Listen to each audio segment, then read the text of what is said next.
باوەڕتە بی ڕۆژانە بەشی 50 نەفەر خواردنمان دروست دەکرد.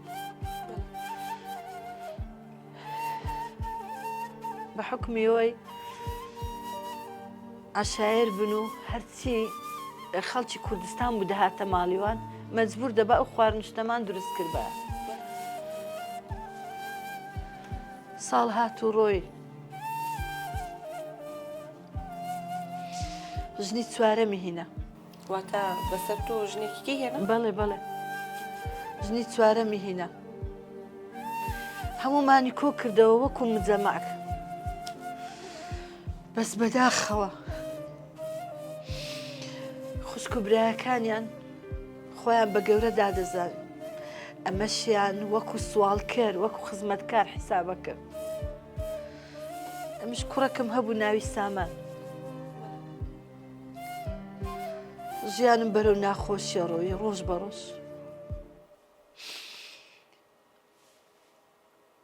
دوای بڕیاردا ژنی پێنجەم بینیتن. لە شەرعدا نابی پێنج ژنی هەبیتن دەبی یەکەچی تەلاق داتن. بێگومان وایە. لۆ ئەوەی تۆڵەی لە حەمیدی مامم کاتەوە بڕیاریدا ئەمن تەلاقدا.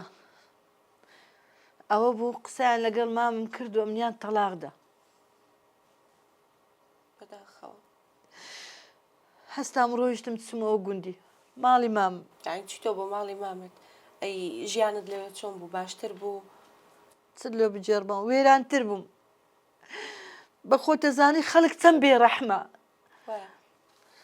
یەک دەیگۆ یەک دێجێرا یەک دەیگۆ لەسەرەوەی تەلاقدا یەک دەیگۆ لە بەدەلخینە هەریکە و قسەچیانە کرد.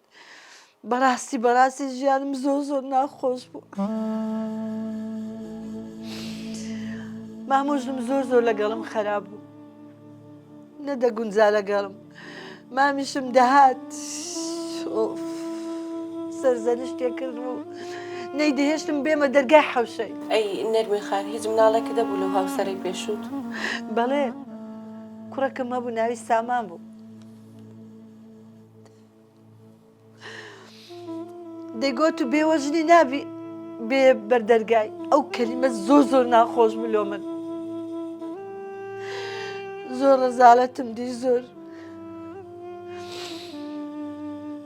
لە دواییدا پیاوەک داخوازی کردم. هەرچەند حەزیشم نەدەکرد مێردی بکەم و چکە بەڕاستی بەڕاستی مێردم لە پێشچاوی کرد بوو. ئەوەندە ڕەزالەتم دی ئەوەندە ژیانم ناخۆش بوو. بە ناچاری مێردم پێ کرد.